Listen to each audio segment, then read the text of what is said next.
Енді бұл жерде барлық министрлік, бұл жерде әділет министрлігі бар, бұл жерде су министрлігі бар, бұл жерде өнеркәсіп және құрылыс министрлігі бар, бұл жерде индустрия министрлігінің тарапынан, ауыл шаруашылық министрлігінің тарапынан барлық министрліктердің туралы ақпарат орын алып отыр. Сондықтан да қазір үзілді кесілді әрқайсысын жеке айтса көп уақыт алады. Жалпы сома қандай тиімсіз жұмсалған? Тиімсіз енді триллионға есептеледі, триллион. Бір ғана мысал 2022-2023 жылдары ұлттық қорға енді ақша қайту керек қой.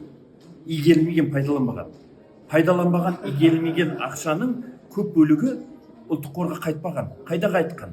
Кімнің қолында қайтқан? Қай мемлекеттік органда қайтқан? Түсініксіз.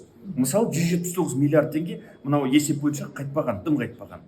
Ең сорақысы бұл жерде мынау ақпарат бойынша мұнай компаниялардың салығы азайып кеткенде, ал мұнаймен байланысты емес түсімдер көбейіп кеткен. Қандай? Штраф,